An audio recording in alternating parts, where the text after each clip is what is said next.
Hello everyone, hello my dear students. मैं हूं Meenakshi from पवन वाग एकेडमी। बच्चों, पवन वाग एकेडमी में आप सभी का स्वागत है। बच्चों, क्लास 11 की जर्नी ऑलरेडी हम लोग स्टार्ट कर चुके हैं। बहुत सारे चैप्टर्स अपलोड हो चुके हैं। धीरे धीरे सभी चैप्टर्स में अपलोड करने वाली हूँ, लेकिन बच्चों पेशेंस रखो, मैं सभी चैप्टर्स अपलोड करने वाली हूँ। आपके एग्जाम्स वैसे भी थोड़े लेट होते हैं एज कम्पेयर टू 12th के एग्जाम जल्दी होते हैं, तो थोड़ा सा आप पेशेंस रखो, बट होगा, जरूर होगा।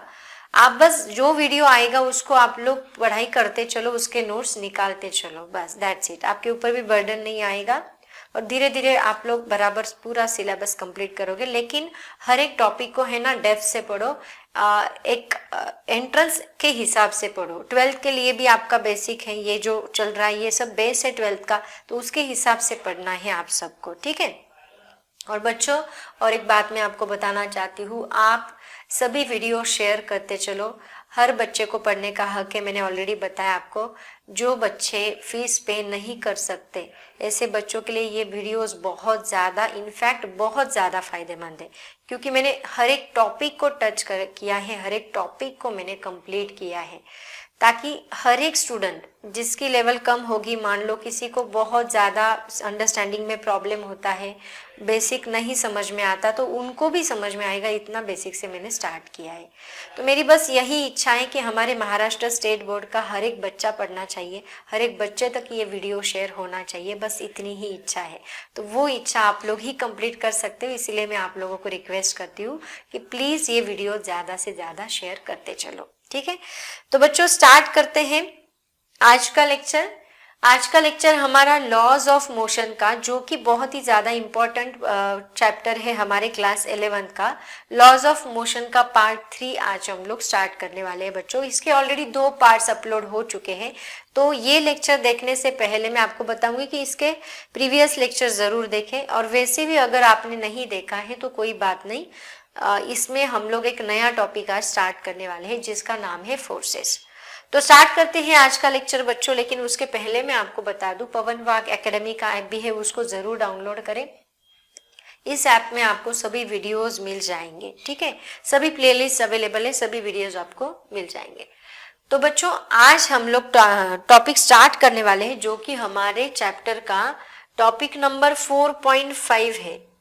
4.5 ये आज हम लोग स्टार्ट करने वाले हैं। तो 4.5 क्या है, देखो, टाइप्स ऑफ फोर्स क्या होते हैं, टाइप्स ऑफ फोर्सेस क्या होते हैं।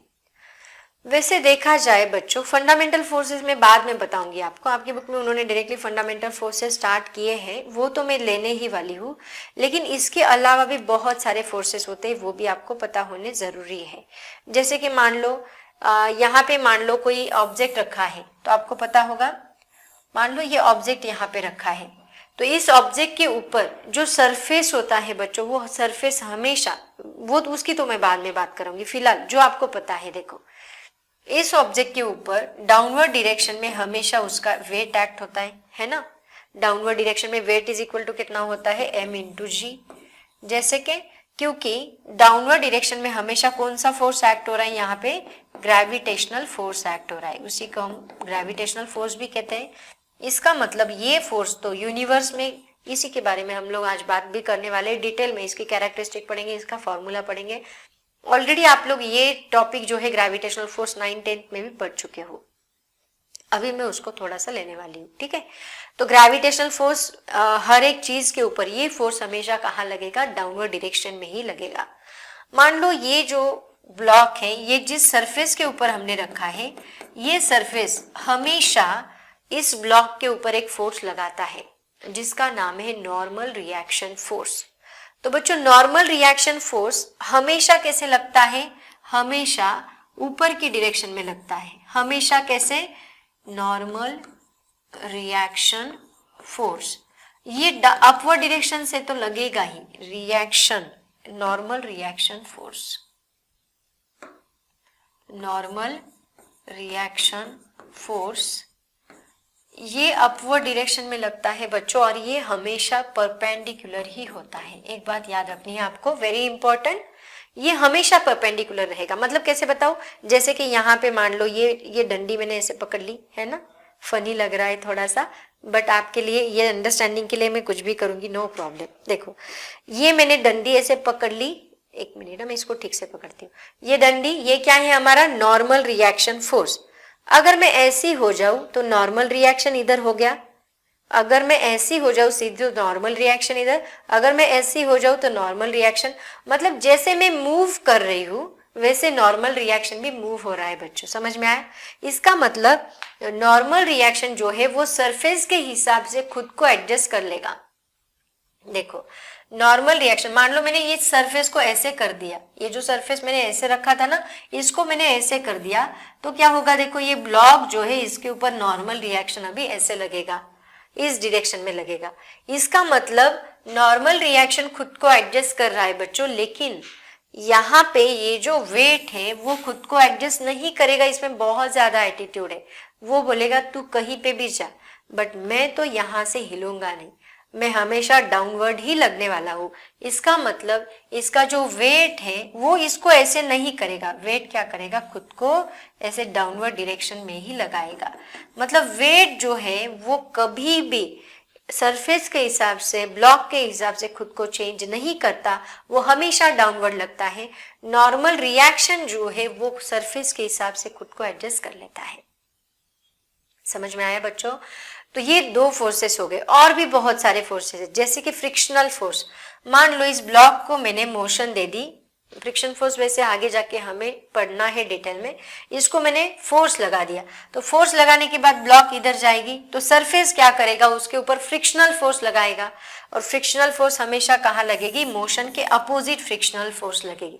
जैसे कि हम गाड़ी चला रहे, गाड़ी चलाते चलाते सडनली ब्रेक लगाए तो गाड़ी स्केट करेगी, गाड़ी स्केट करेगी तो सरफेस, टायर और रोड दोनों के बीच में फ्रिक्शन फोर्स होगा, तो वो फ्रिक्शन फोर्स।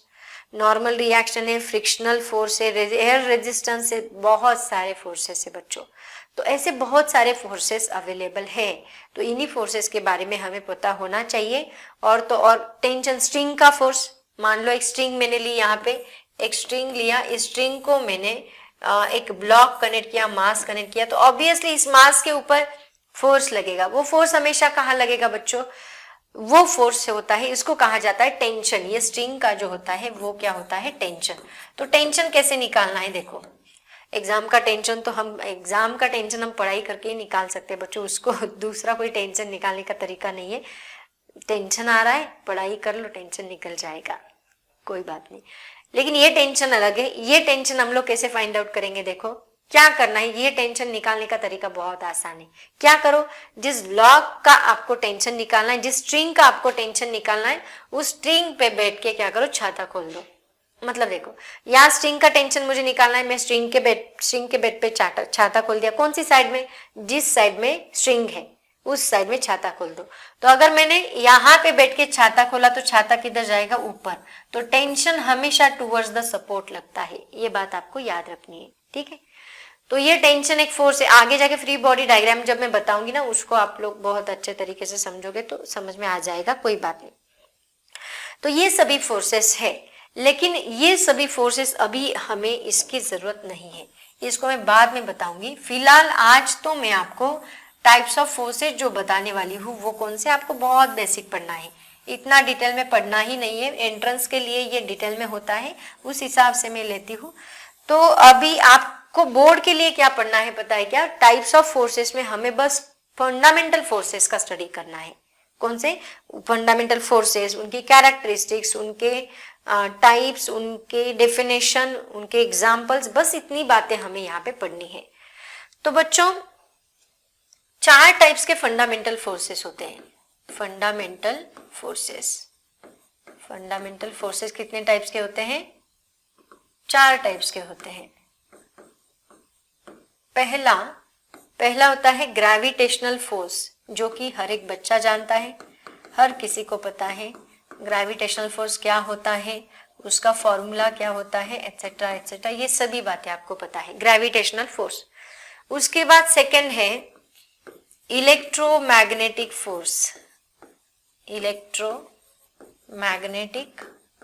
Force, okay.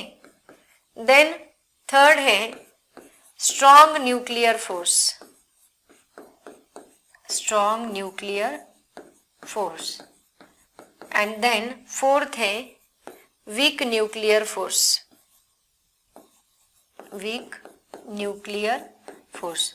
बच्चों बाकी के तो फोर्सेस बाद में आते हैं, लेकिन ये चार फोर्सेस जो है इनको कहा जाता है फंडामेंटल फोर्स, इनको फंडामेंटल फोर्सेस कहा जाता है, और इन्हीं के बारे में आज हम लोग बात करने वाले हैं, फंडामेंटल फोर्सेस। फिर इनके अंदर बाकी सभी फोर्सेस इंक्लूडेड है, बट ये चार मेन टाइप है, gravitational force, electromagnetic force, strong nuclear force and week nuclear force. तो बच्चों इसका स्क्रीनशॉट ले लो, फिर आगे चलते हैं। जल्दी से स्क्रीनशॉट निकालो, दिख रहा है ठीक से? लेट मी चेक, यस सब कुछ अच्छे से दिख रहा है और बहुत अच्छे से दिख रहा है। चलो आगे चलते हैं। तो सबसे पहला फोर्स हमारा कौन सा है? Gravitational force. ग्रेविटेशनल फोर्स अगर आपको पता होगा तो हर एक बॉडी एक दूसरे को अट्रैक्ट कर रही है, जितनी यूनिवर्स में जितनी भी बॉडीज है ये सभी बॉडीज एक दूसरे को अट्रैक्ट कर रही है। तो मैं आपको एक क्वेश्चन पूछती हूँ, हर एक बॉडी अगर एक दूसरे को अट्रैक्ट कर रही है तो हम, मान लो आप आपके फ्रेंड के पास बैठे हो, आपका दोस्त है, तो आप और आपके दोस्त तो ऐसे अट्रैक्ट होने चाहिए, चिपकने चाहिए एक दूसरे के तरफ, बट वैसे होता नहीं। अगर मैम बोल रही है कि ग्रेविटेशनल फोर्स यूनिवर्स में हर एक मास के ऊपर एक्ट हो रहा है, तो फिर ऐसा क्यों नहीं होता कि हम एक दूसरे की तरफ खींचे क्यों नहीं जा रहे? नहीं खींचे, हम बस एक ही चीज की तरफ खींचे जा रहे हैं, सब लोग अर्थ की तरफ खींचे, अर्थ से बहुत प्यार करते हैं हम लोग, अर्थ बहुत हमें पसंद है, हम सब अर्थ की तरफ ही अट्रैक्ट हो रहे हैं। तो ऐसा क्यों बच्चों? इसका आंसर आप ढूंढ के रखो, वैसे लास्ट में मैं बताने ही वाली हूँ। एक क्वेश्चन है एक्सरसाइज, जब हम सॉल्व करेंगे तो उसमें मैं आपको बताऊंगी, बट फिलहाल हम देखेंगे कि ग्रेविटेशनल फोर्स मतलब क्या होता है। तो जैसे कि मैंने आपको बताया, इस यूनिवर्स में जितने भी मासेस है उन मासेस को हम पॉइंट मासेस कंसीडर करके चलने वाले हैं। तो इस यूनिवर्स में जितने भी मासेस है वो सभी मासेस एक दूसरे को क्या कर रहे हैं? अट्रैक्ट कर रहे हैं, और उनके बीच का जो फोर्स ऑफ अट्रैक्शन है उसी को हम लोग क्या बोलते हैं? Gravitational force. आया समझ में? तो ग्रेविटेशनल फोर्स मतलब क्या? मान लो यहाँ पे मैं एक्सप्लेन करती हूँ आपको, ये एक मास मैंने लिया m1, ये दूसरा मास मैंने लिया m2, ये दोनों के बीच में डिस्टेंस कितना है? That is r, it is separated by a distance r। Okay, तो यहाँ पे ग्रेविटेशनल फोर्स मतलब क्या? देखो, ग्रेविटेशनल फोर्स हमें ये बताता है कि it is directly proportional to m1 m2 upon r square. जैसे कि force of attraction or repulsion between the two point masses is directly proportional to product of the masses and inversely proportional to square of the distance between them। मतलब F is equal to क्या होता है? G into m1 m2 upon r square, ये formula होता है। ये दो masses क्या कर रहे हैं? एक दूसरे को अट्रैक्ट कर रहे हैं। तो बच्चों देखते हैं सबसे पहले इसकी डेफिनेशन क्या है। Definition of gravitational force, the force of attraction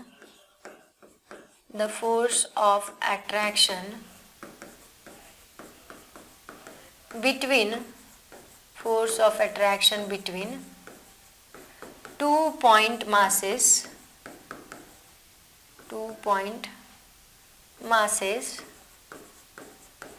separated by a distance, separated with some distance, ऐसे बोलते हैं, separated with some distance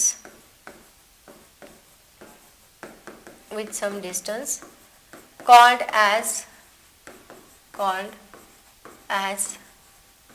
gravitational force। Okay, और इसका फॉर्मूला क्या है? F is directly proportional to m1 m2 and F is inversely proportional to 1 upon r square। So F is directly proportional to m1 m2 upon r square, और इसी को हम लोग लिखते हैं F is equal to G into m1 m2 upon r square। Okay, तो ये हमारा ग्रेविटेशनल फोर्स है, ठीक है। और G की वैल्यू कितनी होती है बच्चों, पता है आपको? G की वैल्यू चलो बोलो सब लोग जल्दी से। G इज इक्वल टू होता है 6.67 इंटू 10⁻⁻11 न्यूटन मीटर स्क्वायर पर किलोग्राम स्क्वायर। ये तो पूरे यूनिवर्स में क्या होती है, कांस्टेंट। आप कहीं पे भी जाओ यूनिवर्स में, आप कहीं पे भी जाओ, स्पेस में जाओ, कहीं पे भी जाओ, ये जो वैल्यू है ये हमेशा क्या रहेगी, कांस्टेंट रहेगी। It will never change. 6.67 into 10⁻11 newton metre पर 11 न्यूटन मीटर स्क्वायर पर किलोग्राम स्क्वायर, ऐसा उसका फॉर्मूला है। तो बच्चों जल्दी से इसका स्क्रीनशॉट ले लो, फिर हम लोग इसकी कैरेक्टरिस्टिक्स देखेंगे। एंड ऐसे ही खुद की नोट्स बनाते चलो बच्चों, थोड़ा आलसीपना छोड़ दो और अच्छे से खुद की नोट्स प्रिपेयर करो। हम जब खुद लिखते हैं ना तो हमारा बहुत अच्छे से याद में रहता। मैं वैसे ही करती हूँ, मैं तो खुद की ही नोट्स बना, आज भी बच्चों, आज भी मुझे आदत के खुद की नोट्स बनाने की, चाहे कितना भी मैं लिखूँ, बट आज भी मैं खुद की नोट्स बनाती हूँ।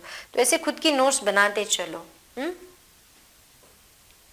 उसके बाद देखो बच्चों, कैरेक्टरिस्टिक्स ऑफ ग्रेविटेशनल फोर्स क्या होता है। सबसे पहली कैरेक्टरिस्टिक है इट इज ऑलवेज अट्रैक्टिव। इसका रिपल्सिव नेचर होता है क्या, हम दो फ्रेंड्स हैं, दो फ्रेंड्स एक दूसरे की तरफ अट्रैक्ट हो रहे हैं ग्रेविटेशनल फोर्स की वजह से, और रिपेल हो रहे, झगड़ा होने के बाद ऐसे कभी हुआ क्या, नहीं। ये हमेशा अट्रैक्टिव फोर्स ही रहेगा, ये कभी रिपल्सिव फोर्स नहीं होता। तो इट इज ऑलवेज अट्रैक्टिव। और एक बात, it is the weakest of the 4 basic forces in nature. ये सभी बेसिक फोर्सेस के जो भी हमारे पास है ना, electromagnetic force, strong nuclear force, weak nuclear force, इन सब में सबसे ज्यादा वीक फोर्स अगर होगा तो वो कौन सा है, ग्रेविटेशनल फोर्स सबसे वीक फोर्स है। इसीलिए तो हम लोग अट्रैक्ट नहीं हो रहे ना, तो इसकी रेंज ज्यादा है लेकिन ये वीक बहुत है। मतलब बहुत लॉन्ग डिस्टेंस तक ये एक्ट होगा लेकिन वीक बहुत है, ज्यादा स्ट्रॉन्ग नहीं है वो। उसके बाद इसकी रेंज, मैंने बोला इट्स रेंज इज इनफाइनाइट, वो बहुत दूर तक, मतलब अभी देखो मून कितना दूर है यहाँ से, फिर भी मून और एंड अर्थ के बीच में तो ग्रेविटेशनल फोर्स है ना। हाँ, और एक बात, इसके एग्जाम्पल भी लिख लो बच्चों, कैरेक्टरिस्टिक तो हो गई, एग्जाम्पल भी याद रखो। एग्जाम्पल भूल गई थी मैं, इसके अंदर एग्जाम्पल लिख लो, वापिस स्क्रीनशॉट निकालो इसका। एग्जाम्पल क्या है इसके, एक सेकेंड ना बच्चों, एग्जाम्पल क्या है इसके बोलो। एग्जाम्पल है मून और मून ही लिखो, और मत लिखो, सैटेलाइट्स बोल सकते वैसे। मून और satellites revolve around the earth due to gravitational force, है ना, due to gravitational force. And then उसके बाद ये पहला एग्जाम्पल। सेकेंड एग्जाम्पल ये है other planets revolve around the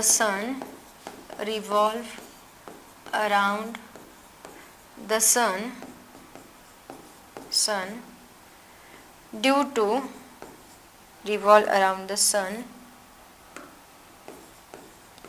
due to gravitational force. तो ये सब एग्जाम्पल्स है इसके, ग्रेविटेशनल फोर्स,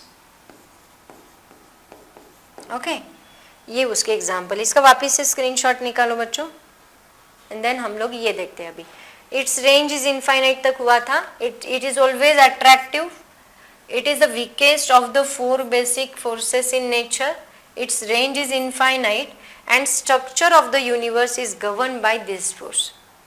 यूनिवर्स का जो स्ट्रक्चर है वो कौन से फोर्स से गवर्न हो रहा है, ये फोर्स से गवर्न हो रहा है। ठीक है, तो ये हमारा 4th पॉइंट। ठीक है, तो बच्चों जल्दी से आप लोग इसका स्क्रीनशॉट निकालो, उसके बाद हम लोग हमारा सेकेंड फोर्स देखेंगे। Come on students, come on. Okay, उसके बाद देखते हैं हमारा नेक्स्ट फोर्स कौन सा है, इलेक्ट्रोमैग्नेटिक फोर्स। देखो बच्चों, इलेक्ट्रोमैग्नेटिक मतलब क्या, जो हमारे इलेक्ट्रिकली चार्ज पार्टिकल होते हैं, पॉजिटिव चार्ज, नेगेटिव चार्ज, आपको पता है ना, in between two positive charges. आपको पता है दो टाइप के चार्जेस होते हैं, एक होता है पॉजिटिव, दूसरा होता है निगेटिव, जैसे कि हमने इलेक्ट्रोस्टैटिक चैप्टर में स्टडी किया है। तो दो पॉजिटिव चार्जेस के बीच में हमेशा क्या रहेगा? फोर्स ऑफ रिपल्शन, है ना, फोर्स ऑफ रिपल्शन। एंड अगर मैंने यहाँ पॉजिटिव चार्ज लिया एंड निगेटिव चार्ज लिया तो इन दोनों के बीच में क्या रहेगा? Force of attraction, force of attraction. तो इसका मतलब क्या बच्चों? देखो, repulsive and attractive forces between two electrically charge particles called as electromagnetic force. और एक बात बताओ, ज़्यादा से ज़्यादा फोर्सेस जो है वो इलेक्ट्रोमैग्नेटिक फोर्सेस है। ओके, तो इसकी डेफिनेशन देखो क्या है। Definition, attractive and repulsive, attractive and repulsive forces between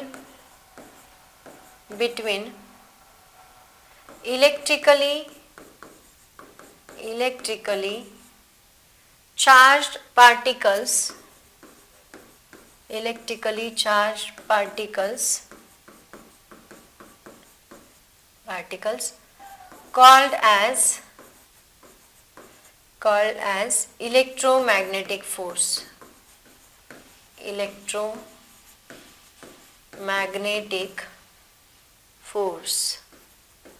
called as electromagnetic force.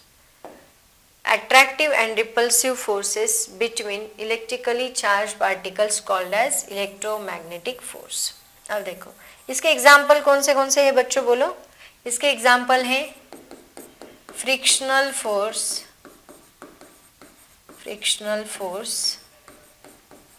उसके बाद normal reaction force,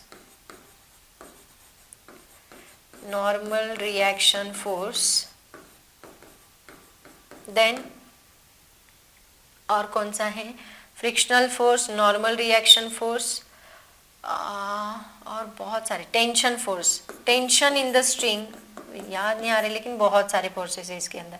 tension in the string, then electrostatic force, इसमें बहुत ज़्यादा सभी forces nearly equal to electrostatic force, magnetic force.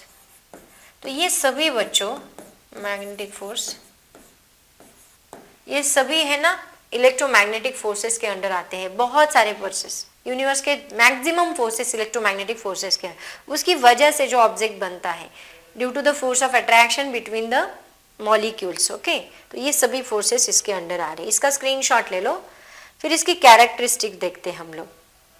इसमें ज़्यादा characteristics नहीं है बच्चों, इसमें दो ही कैरेक्टरिस्टिक आती है। पहली कौन सी?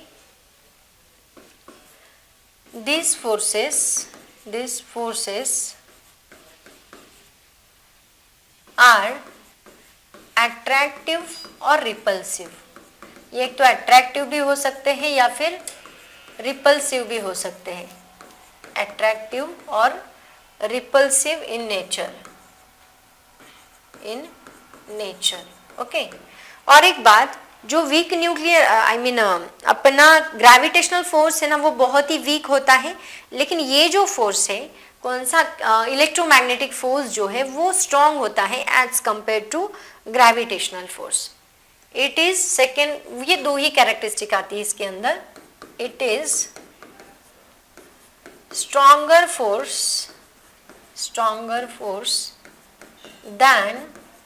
than gravitational force. It is stronger force than gravitational force. तो ये हमारा है कौन सा? Electromagnetic force. बच्चों जल्दी से इसका स्क्रीनशॉट ले लो, इसका भी ले लो बच्चों। चलो अब देखते हैं नेक्स्ट।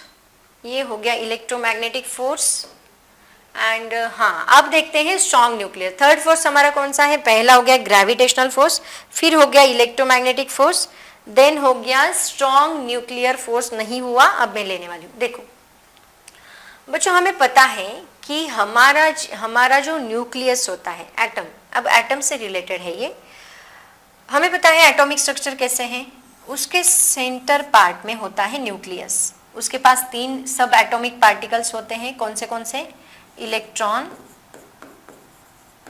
प्रोटॉन एंड न्यूट्रॉन, है ना, ये 3 सब एटॉमिक पार्टिकल्स होते हैं।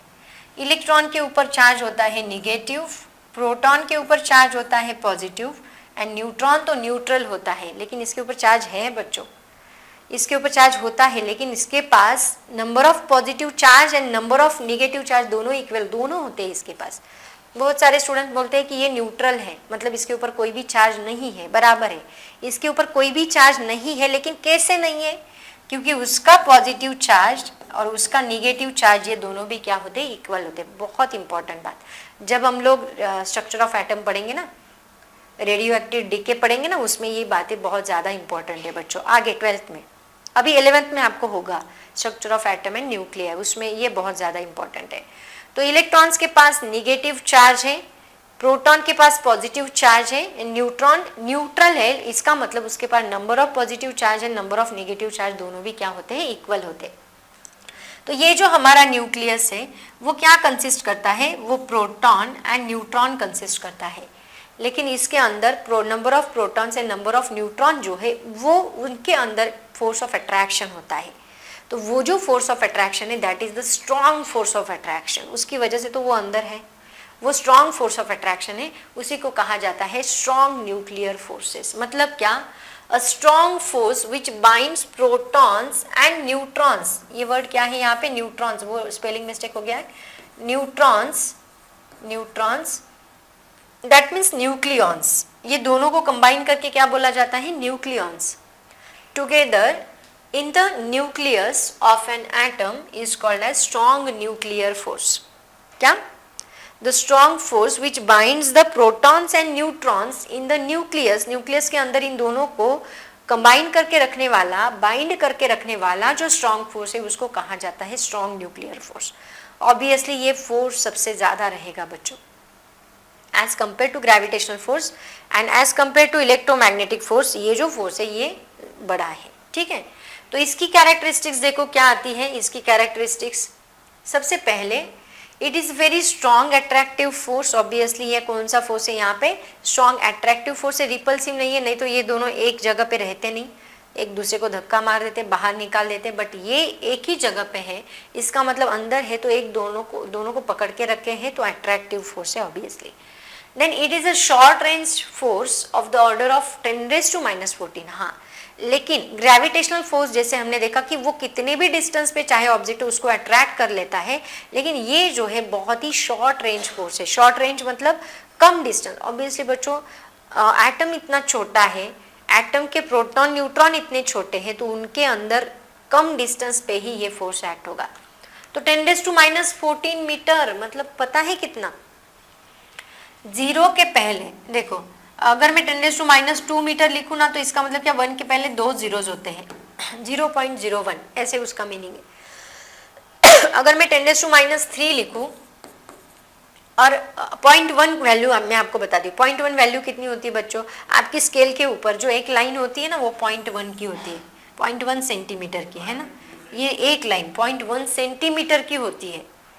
तो मुझे बताओ ये 0.01 कितना छोटा होगा, बहुत ही छोटा। और 10⁻³ 0.001 होता है, 1 के पहले 1 2 3 0 और -3 है तो 0.001।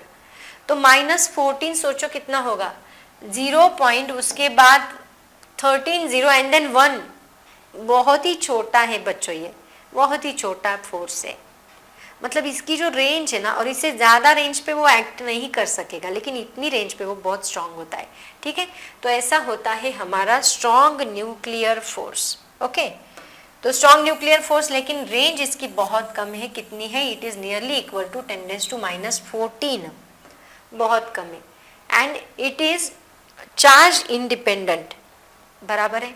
न्यूट्रॉन क्या है, न्यूट्रल है, प्रोटॉन के ऊपर पॉजिटिव चार्ज है, फिर भी दोनों एक दूसरे को अट्रैक्ट कर रहे हैं। यहाँ चेंज हो गया है ना, ये चेंज नहीं है बच्चों, ये चार्ज है, चार्ज इंडिपेंडेंट, वो चार्ज के ऊपर डिपेंड नहीं कर रहा। जैसे कि मैंने आपको बोला पॉजिटिव निगेटिव चार्ज के बीच में होता है फोर्स ऑफ अट्रैक्शन, लेकिन इसके अंदर ये प्रोटॉन के ऊपर पॉजिटिव चार्ज है, न्यूट्रॉन के ऊपर कोई भी चार्ज नहीं है, फिर भी वो एक दूसरे को अट्रैक्ट करे। इसका मतलब क्या है?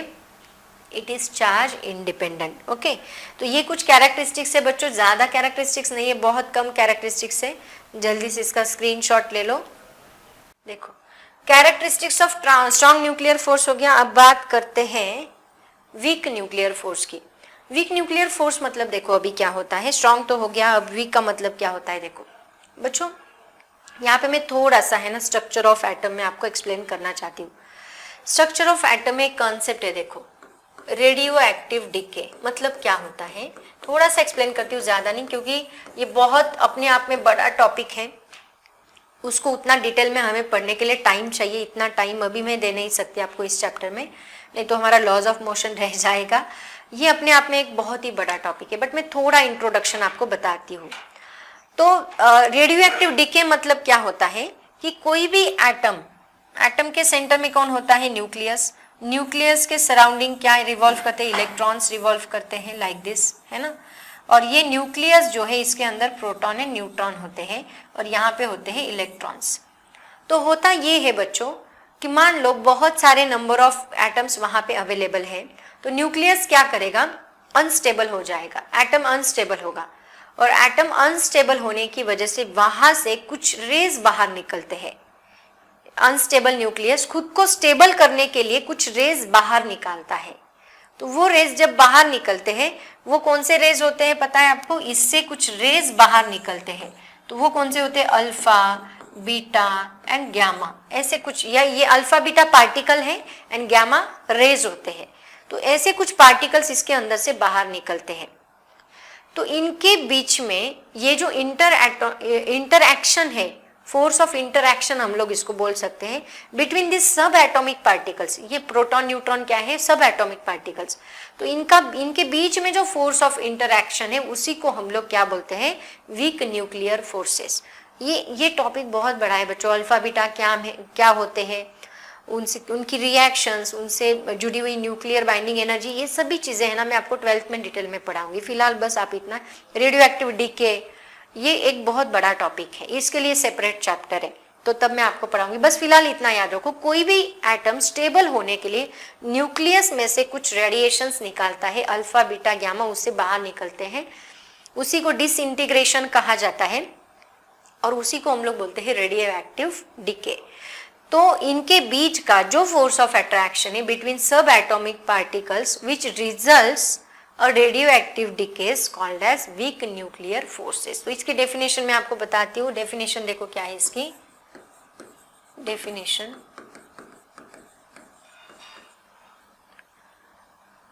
द फोर्स ऑफ इंटरएक्शन, ऐसे लिखो, the force of interaction, force of interaction between subatomic particles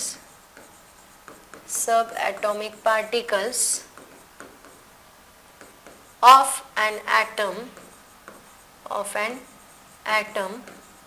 which results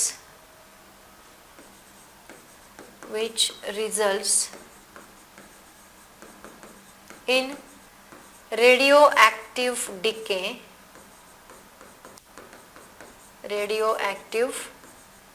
decays are called weak nuclear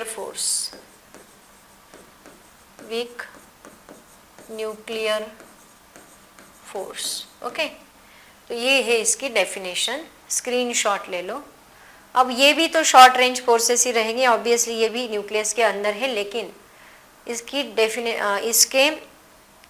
characteristics देख लेते हैं। देखो क्या है, सबसे पहला पॉइंट है, it acts between any two elementary particle, pair of subatomic particle just like a proton neutron. कौन से pair? Proton electron acts between two subatomic particle, pair में आएगा ये। Okay, and it is stronger force than, obviously सभी forces, gravitational forces strong होते हैं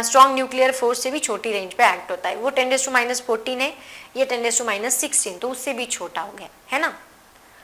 तो ये बच्चों characteristics of week nuclear forces है। तो अभी बताओ चलो, सबसे ज्यादा मैक्सिमम फोर्स कौन सा हो गया हमारा, मैक्सिमम फोर्स कौन सा है। 4 फोर्सेस हमने देखे, कौन से देखे, कौन बताएगा मुझे। चलो एक बार क्विक रिवीजन कर लेते हैं हम लोग। सबसे पहला फोर्स कौन सा बताया मैंने, ग्रेविटेशनल फोर्स, उसके बाद इलेक्ट्रोमैग्नेटिक फोर्स, उसके बाद स्ट्रॉन्ग न्यूक्लियर फोर्स, उसके बाद वीक न्यूक्लियर फोर्स। तो सबसे कम वीक कौन है, सबसे वीक कौन है, अभी मैंने बताया स्ट्रॉन्ग न्यूक्लियर फोर्स जो है that is weaker then electromagnetic force and strong nuclear force, लेकिन ये स्ट्रॉन्गर है किससे, ग्रेविटेशनल फोर्स से। इसका मतलब सबसे वीक कौन है हमारा, ग्रेविटेशनल फोर्स, ग्रेविटेशनल फोर्स। उससे बड़ा, उससे ज्यादा कौन है, weak nuclear force, weak nuclear force. इससे ज्यादा कौन है, इससे ज्यादा electromagnetic force, electromagnetic force.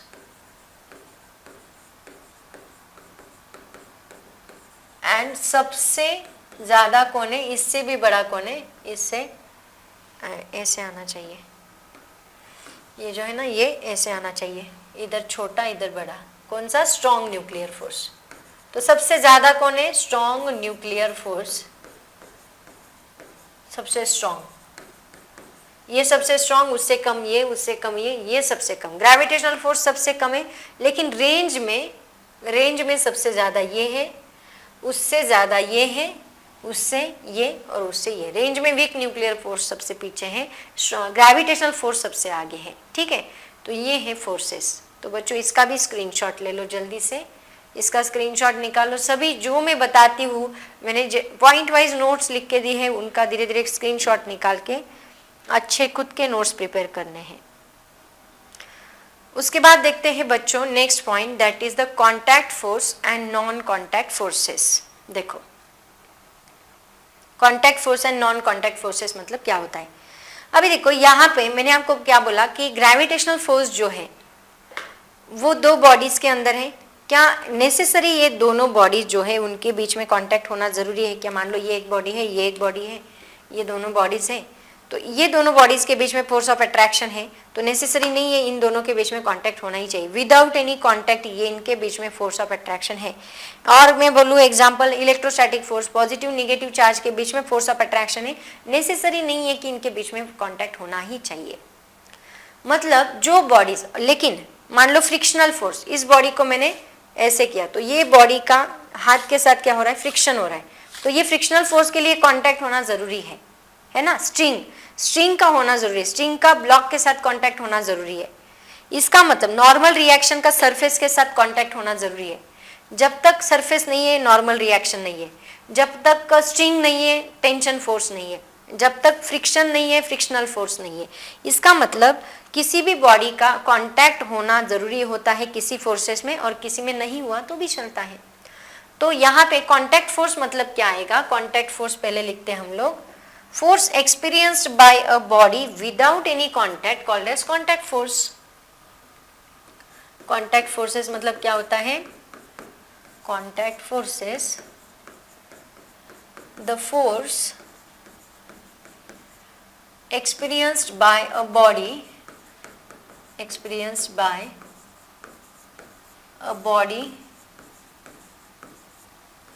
without any contact called as contact forces। For example लिखो, एग्जाम्पल है frictional force, without any contact है क्या? नहीं, ग्रेविटेशनल फोर्स आएगा, gravitational force, then electrostatic force. I think है ना, ये आपकी टेक्स्ट बुक में गलत दिया है, मतलब अपोजिट कर दिया है उन्होंने, contact and non contact forces में गलती है शायद, ओल्ड टेक्स्ट बुक में थी, अभी पता नहीं न्यू वर्जन में उन्होंने चेंज करके दिया होगा, चेंज करके दिया था, उतना चेंज कर लो। इलेक्ट्रोस्टैटिक फोर्स आता है, मैग्नेटोस्टैटिक फोर्स आता है, magnetostatic force,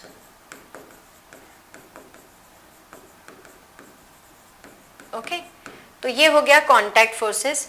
similarly non contact forces क्या होते हैं, देखो, non contact forces,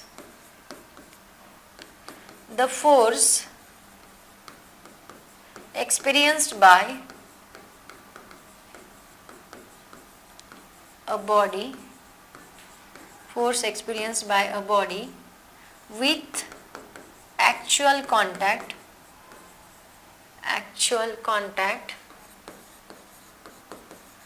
called as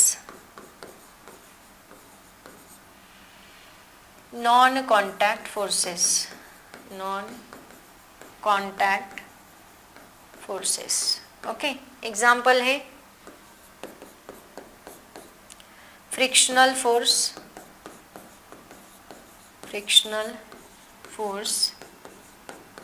normal reaction force, और tension force, tension in the string, etcetera, tension in the string. Okay, चलो स्क्रीनशॉट ले लो जल्दी से। सिंपल कंसेप्ट से बच्चों, बहुत ही सिंपल कंसेप्ट है। जब मैं फ्री बॉडी डायग्राम पढ़ाऊंगी ना आपको, तब मज़ा आएगा। ये फोर्सेस का एप्लीकेशन हम लोग कैसे करेंगे, कैसे किस फोर्स को ऐड करेंगे, बहुत मज़ा आता है। फ्री बॉडी डायग्राम सॉल्व करने में बहुत अच्छा लगता है, उसकी डायग्राम्स और उसके क्वेश्चंस बहुत सिंपल होते हैं। उसके बाद देखो बच्चों, ये हमारा नया topic, that is distinguish between real force and pseudo force. आपको याद है मैंने कल बताया था, कल जिन्होंने मेरा लेक्चर किया होगा उनको पता होगा, कल के लेक्चर में मैंने बताया था, मतलब पार्ट 2 में मैंने एक्सप्लेन किया था शूडो फोर्स क्या होता है। मतलब क्या, देखो रियल फोर्स मतलब एक्चुअल में एक्ट हो रहा है, लेकिन शूडो फोर्स एक इमेजिनरी फोर्स है। कब, देखो मान लो हम लोग गाड़ी में जा रहे हैं, तो गाड़ी में जब हम चलते हैं तो उस वक्त हमारी बॉडी एक बैकवर्ड पुल करती है ना, मतलब जैसे गाड़ी स्टार्ट हुई तो हमारी बॉडी ऐसे पीछे झुकती है, गाड़ी स्टार्ट होते वक्त बॉडी ऐसे पीछे झुकती है।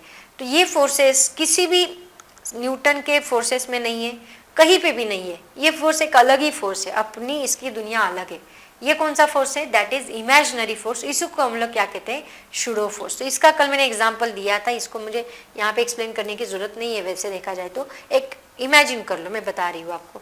और कहाँ पे, जैसे कि हम लोग जाइंट व्हील में बैठते हैं तो वहाँ पे भी एक आउटवर्ड पुल हम लोग महसूस करते हैं, जैसे कि सेंट्रीफ्यूगल फोर्स के जैसा। सिमिलरली वैसे वहाँ पे भी क्या है, एक्चुअल फोर्स नहीं एक्ट हो रहा है, बट एक इमेजिनरी फोर्स वहाँ पे, उसी को हम लोग क्या बोलते हैं, शूडो फोर्स बोलते हैं। उसका दूसरा नाम है शूडो फोर्स, जहाँ पे Newton laws of motion applicable नहीं होते। नॉन इनर्शियल फ्रेम का फोर्स, कल मैंने इसको बहुत डिटेल में एक्सप्लेन किया है बच्चों, कल का लेक्चर जरूर देखें।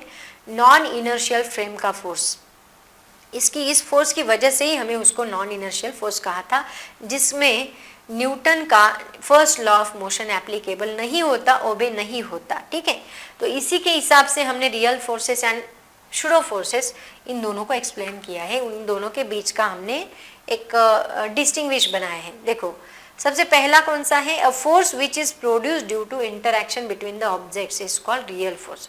दो ऑब्जेक्ट्स के बीच में इंटरैक्शन होना जरूरी है, एक डिस्टेंस आना या फिर फोर्स ऑफ अट्रैक्शन, रिपल्शन, ये सभी चीज़ें इंटरैक्शन होना ज़रूरी होता है रियल फोर्स में। यहाँ पे ऐसे नहीं है। शूडो फोर्स किसकी वजह से होता है, one which arises due to acceleration of the observer's frame of reference. Acceleration, जैसे कि मैंने आपको बोला ना, बैकवर्ड पुल मिल गया, बैकवर्ड पुल मिला मतलब बॉडी एक्सेलरेट हो गई, उसकी वजह से हमें वो फोर्स महसूस हुआ, उसी को हम लोग कहते हैं pseudo force. Is one which arises due to the acceleration of the observer's frame of reference. उसके बाद real forces obey Newton laws of motion. ये Newton laws of motion obey करता है, लेकिन मैंने ऑलरेडी आपको बताया this forces do not obey Newton's laws of motion. Then real forces are one of the 4 fundamental forces. ये 4 fundamental forces electromagnetic, gravitational, strong nuclear, weak nuclear, इनके अंदर का ही फोर्स हमारा रियल फोर्स रहेगा। और शूडो फोर्सेस जो है are not among any of the 4 fundamental forces. Example क्या है? The earth revolves around the sun in circular path due to gravitational force of the attraction between sun and earth. Already मैं बताई gravitational force है। यहाँ पे मैंने क्या बताया? जब बस मूव करेगी तो हमें बैकवर्ड पुल मिलेगा। बस is moving with an acceleration on a straight road in a forward direction. A person of mass m experience a backward pseudo force with magnitude mass into acceleration। ठीक है, एम ए जिसको हम लोग बोलते हैं। तो ये है बच्चों दोनों का distinguish pseudo forces and real forces के बीच में दोनों में क्या डिफरेंस है, ये आपको एग्जाम में पूछा जा सकता है। तो इसको ऐसे ही एज इट इज लिखना है। नोट डाउन कर लो जल्दी से इसको पॉज करके। ओके बच्चों, अभी हम लोग देखते हैं एक हमारी एक्सरसाइज के कुछ सवाल है, देखो वो अभी हम लोग देखते हैं। देखो सबसे पहला क्वेश्चन, एक मिनट, हाँ ये वही है ना, हाँ रियल और भी है। हाँ बच्चों एक मिनट, मैं भूल गई आपको बताना, और भी है। देखो real force and pseudo forces के अंदर और भी डिफरेंस है। और कौन सा है?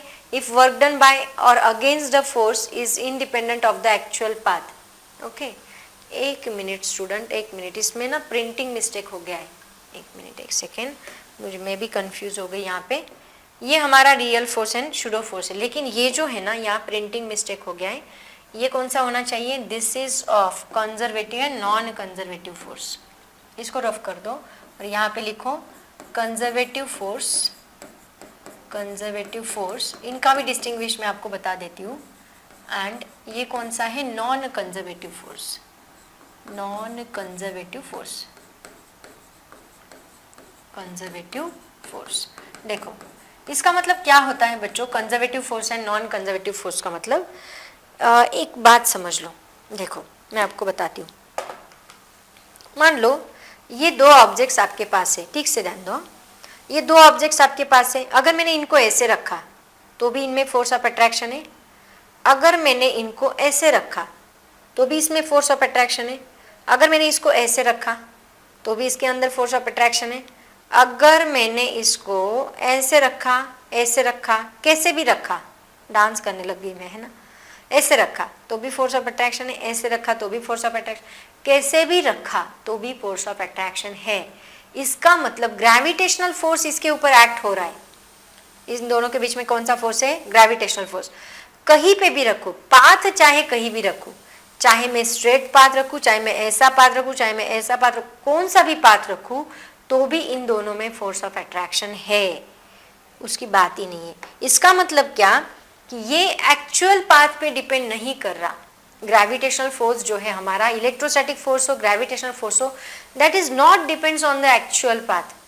एक्चुअल पाथ पे ये डिपेंड नहीं कर रहा। लेकिन मान लो अभी ये फोर्स में ले लूं, अगर मैं इसको इस डायरेक्शन में मूव करती हूँ तो इसके ऊपर फ्रिक्शन लग रहा है। अगर मैं इसको इस डायरेक्शन में मूव करती हूँ तो फ्रिक्शन हमेशा अपोजिट डायरेक्शन में लगता है। मैंने इस डायरेक्शन में मूव किया तो फ्रिक्शन इस डायरेक्शन में लगेगा। अगर मैंने इसको इस डायरेक्शन में मूव किया तो फ्रिक्शन इस डायरेक्शन में लगेगा। इसका मतलब ये एक्चुअल पाथ पे डिपेंड कर रहा है। सिमिलरली स्ट्रिंग है, स्ट्रिंग को मैंने टाई किया कोई ऑब्जेक्ट को और उस स्ट्रिंग को मैंने नीचे छोड़ दिया तो उसके ऊपर, स्ट्रिंग के ऊपर फोर्स लग रहा है ना। अपवर्ड डायरेक्शन में जब पुल होगा तो टेंशन इस डायरेक्शन में लगेगा। अगर मैं इसको ऊपर खींचूं तो टेंशन डाउनवर्ड डायरेक्शन में। इसका मतलब क्या कि स्ट्रिंग हो या फिर फ्रिक्शनल फोर्स हो, नॉर्मल रिएक्शन जैसे कि मैंने आपको बताया जहां पे हम जाते हैं उधर वो मूव करता है। ये डायरेक्शन के ऊपर डिपेंड करते हैं, पाथ के ऊपर डिपेंड करते हैं। लेकिन gravitational force, electrostatic force path के ऊपर डिपेंड नहीं करते। मतलब हमारे पास कुछ फोर्सेस ऐसे हैं जो एक्चुअल पाथ पे डिपेंड कर रहे हैं, कुछ फोर्सेस ऐसे हैं जो एक्चुअल पाथ पे डिपेंड नहीं कर रहे। तो उन्हीं को कहा जाता है conservative and non conservative forces. मतलब देखो, if work done by or against a force is independent of the actual path, the force is said to be a conservative force. अगर वो independent, जैसे कि gravitational force that is not depend on actual path, then it is said to be a then it is said to be a conservative force.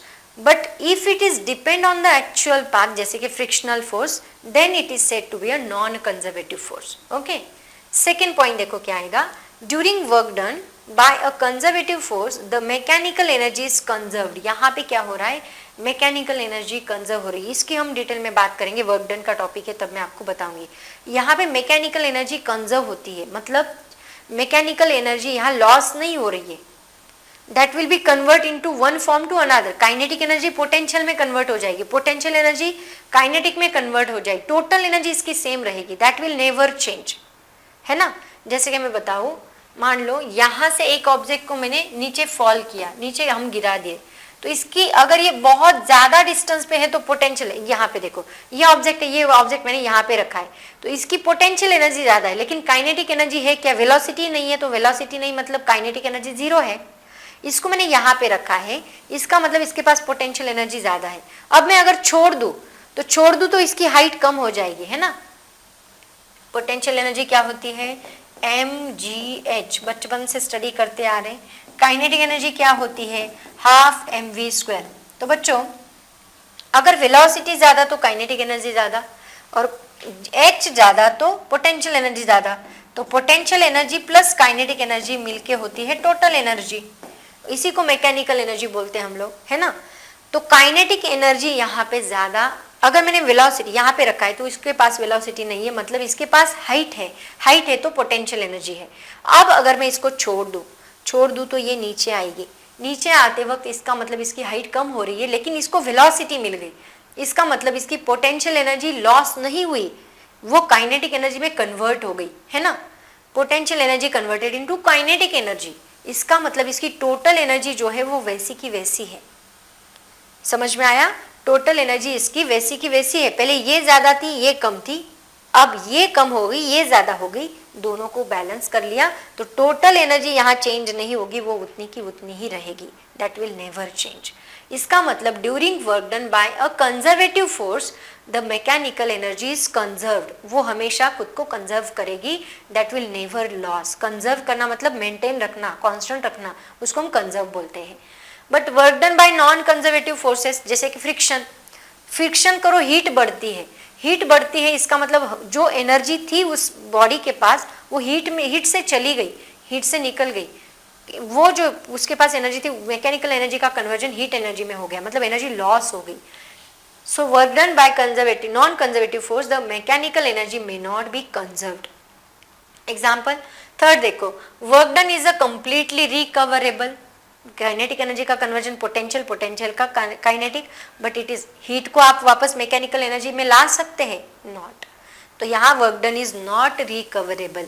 और इसका example है gravitational force, magnetic force etcetera. इसका example है frictional force, air drag etcetera. Okay, तो ये है हमारे conservative and non conservative forces, जिनके बीच में भी आपको डिफरेंस पूछा जा सकता है. तो इसका स्क्रीनशॉट ले लो बच्चों. उसके बाद चलते हैं हमारा नेक्स्ट टॉपिक. हाँ, ये अभी स्टार लगा दो, ये हमारे एक्सरसाइज का सवाल है. देखो सवाल क्या है, you are sitting next to your friend on ground. ठीक है, जो मैंने पहले बताया था आपको. Is there any gravitational force of attraction between you two. Yes, आप आपके दोस्त के साथ बैठे हो ग्राउंड पे, तो आप दोनों के बीच में ग्रेविटेशनल फोर्स है क्या. आंसर है yes. Why? If so, why are you not coming together naturally? आप अपने आप अट्रैक्ट क्यों नहीं होते फिर. Question mark. Is any other force than gravitational force of the earth coming in picture? Gravitational force के अलावा भी आपके अंदर कोई फोर्स है क्या, है ना. तो इसका आंसर है, इस क्वेश्चन पे है ना, बच्चे बहुत कमेंट करते हैं. अभी मैंने बताती कौन से कमेंट, बट बच्चे बहुत कमेंट करते हैं इस क्वेश्चन के. जब मैं ऑफलाइन लेती हूँ ना, वो मुझे अभी याद आ रही है, इसलिए हंसी आ रही है मुझे. तो बच्चे बहुत ज़्यादा कमेंट करते हैं.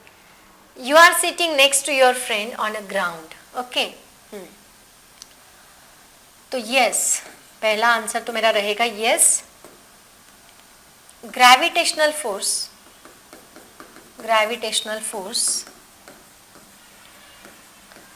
of attraction, force of attraction is present वो है, तो अट्रैक्ट क्यों नहीं कर रहे हैं? क्योंकि हमारा फोर्स ऑफ अट्रैक्शन अर्थ से भी तो है, और हम दोनों का मास बहुत ही कम है एज कंपेयर टू अर्थ और हमारे बीच का मास, बराबर। मतलब ये अर्थ है, इस अर्थ के ऊपर ये एक दोस्त है, ये एक दोस्त है, तो इस दोस्त का मास m1 है, ये अर्थ का मास m है, इस दोस्त का मास m2 है, अर्थ का मास m है, तो m1 का m के साथ एंड m2 का m के साथ भी फोर्स ऑफ अट्रैक्शन है, एंड m1 का m2 के साथ भी फोर्स ऑफ अट्रैक्शन है।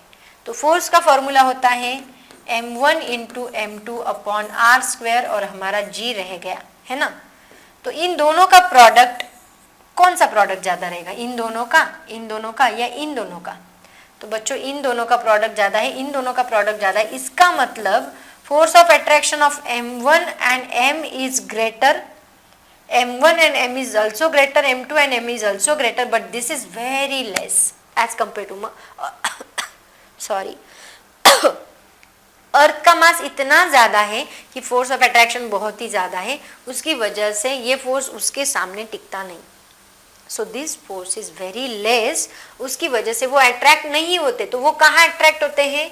अर्थ की तरफ अट्रैक्ट होते हैं, वो दोनों एक दूसरे की तरफ नहीं, अर्थ की तरफ अट्रैक्ट होते हैं। समझ में आया? तो सेकेंड पॉइंट ये आएगा कि why you are not coming together naturally, because we are, why they are बोलो, है ना। If so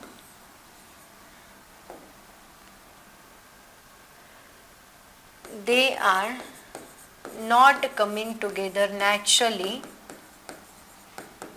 coming together naturally because the force of attraction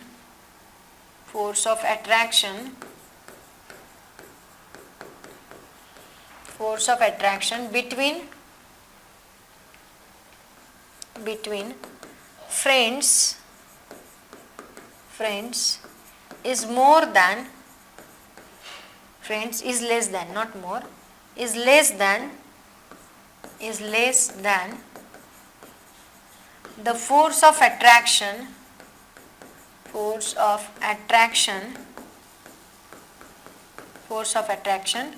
between earth and individual person, है ना, ऐसे बोल सकते हैं, अर्थ एंड इंडिविजुअल फ्रेंड्स, ऐसे बोलो, इंडिविजुअल फ्रेंड्स। ओके, ये रीजन है, due to the masses, due to their masses, है ना, ये रीजन है। तो यहाँ पे और क्वेश्चन क्या है देखो, is any other force, gravitational force के अलावा और friction? Yes, frictional force, other forces are frictional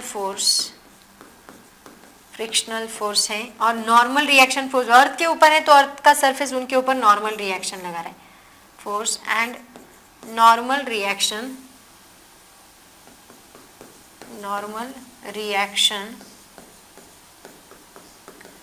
also acting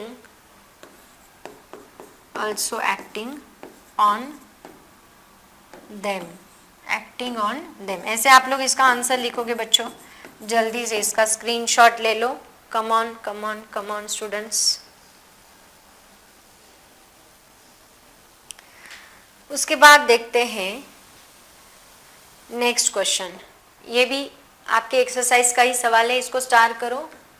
चलो, क्वेश्चन क्या है, find the odd man out, force responsible for a string to become क्या है, एक मिनट, क्वेश्चन में कुछ तो भी गलती है, बिकम टॉट ऑन स्ट्रेचिंग, बराबर है, become taut on stretching weight string to become a taut on. अच्छा, स्ट्रिंग को हम लोग खींच रहे हैं, है ना, उसको टाइट करने के लिए खींच रहे हैं हम लोग, और उसको टाइट करने के लिए हमें यहाँ पे कुछ फोर्सेस लग रहे, कौन से वेट है, force due to which we can hold an object, ऐसे कुछ फोर्सेस है। Force is responsible for a string to become a taut on stretching. नहीं बच्चों, ऐसा क्वेश्चन नहीं, मैं बताती हूँ क्या है। हमें 3 फोर्सेस दिए हैं। पहला फोर्स क्या है, force responsible for a string to become taut on stretching, उसको टाइट करने के लिए हम खींच रहे स्ट्रिंग को। दूसरा फोर्स ये है weight of an object, and तीसरा फोर्स ये है the force due to which we can hold an object. 3 forces है, एक स्ट्रिंग के ऊपर लगा रहे हम लोग, दूसरा उसका वेट ऑफ एन ऑब्जेक्ट, और तीसरा किसी ऑब्जेक्ट को होल्ड करने के लिए लगाया हुआ है फोर्स। तीनों में से ऑड मैन आउट कौन है वो हमें फाइंड करना है बच्चों। ऑब्वियसली स्ट्रिंग को अगर आपको खींचना है तो कांटेक्ट करना पड़ेगा, और force due to which we can hold an object, तो उसको भी कांटेक्ट, बिना होल्ड के, इसको मुझे होल्ड करना है तो बिना कांटेक्ट किए मैं होल्ड कर सकती हूँ, ऐसे होल्ड कर सकती हूँ, जादू मेरे पास नहीं है, तो बिना कांटेक्ट किए मैं इसको होल्ड नहीं कर सकती, मुझे होल्ड करने के लिए उसको कांटेक्ट करना ही पड़ेगा। वेट जो है वो नॉन कांटेक्ट फोर्स है, वेट। तो यहाँ ऑड मैन आउट कौन है, वेट है, weight of an object odd man out है। क्यों, क्योंकि ये कौन सा है, it is a non contact force, non contact force. Okay, तो ये हमारा एक्सरसाइज का ही सवाल है और बहुत सिंपल सवाल था, सवाल से छोटा उसका आंसर है ना, स्क्रीनशॉट ले लो। चलते हैं नेक्स्ट की तरफ। अब देखो यहाँ पे कुछ मैच द पेयर, स्टार करो, एक्सरसाइज का ही सवाल है। क्या दिया है देखो, force due to tension in a string, कौन सा फोर्स है ये, ऑब्वियसली बच्चों उसके अंदर पार्टिकल्स हैं, इलेक्ट्रॉन प्रोटॉन हर एक चीज एटम से बनी है, एटम के अंदर पार्टिकल्स है, तो अट्रैक्टिव रिपल्सिव फोर्स रहेगा, मतलब ये ईएम फोर्स भी है, मैच द पेयर करना है, यही पे कर देते हैं। तो ये ईएम फोर्स भी है ना, और ऑब्वियसली उसके ऊपर ब्लॉक लगाएंगे, हर एक फोर्स पेयर में आता है, न्यूटन का 3rd लॉ, हर एक फोर्स पेयर में आता है, तो इसको रिएक्शन है, इसका मतलब ये रिएक्शन फोर्स भी है। ब्लॉक लगाया तो स्ट्रिंग में टेंशन आएगा, है ना।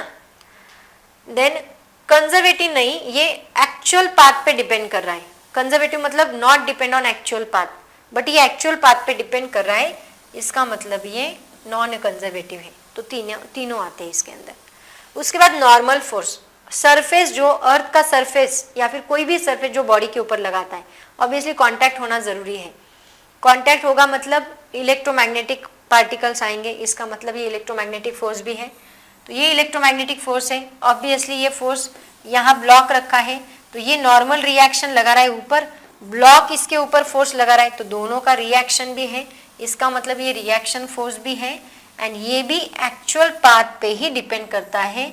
इसका मैंने बोला ना, जैसे कि ऑब्जेक्ट ऐसे हो गया तो नॉर्मल रिएक्शन ऐसे हो गया, इसका मतलब ये पाथ पे डिपेंड कर रहा है, इसका मतलब ये नॉन कंजर्वेटिव फोर्स है।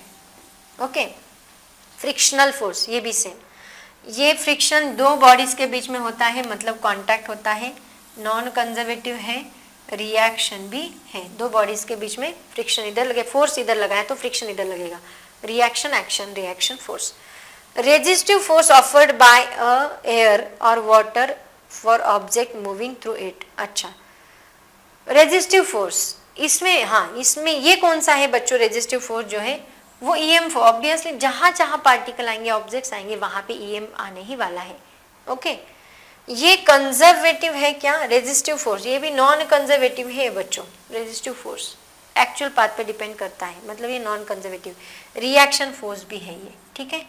तो ऐसे मूविंग थ्रू इट, यस, तो ऐसे यहाँ पे मैच द पेयर करने के लिए उन्होंने बोला था, तो इसका भी आप लोग सॉल्व कर सकते हैं, कोई प्रॉब्लम नहीं, ठीक है।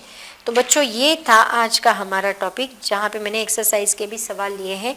नेक्स्ट लेक्चर में हम लोग एक वर्डन का टॉपिक लेके आने वाले हैं, वो हम लोग नेक्स्ट लेक्चर में पढ़ेंगे। तब तक के लिए पढ़ाई करते रहो, all the very best, thank you so much and bye bye. लेकिन वीडियो को शेयर करना मत भूलो, वीडियो ज़्यादा से ज़्यादा शेयर होना चाहिए, चैनल को सब्सक्राइब करना है सब लोगों ने। Thank you so much and bye bye.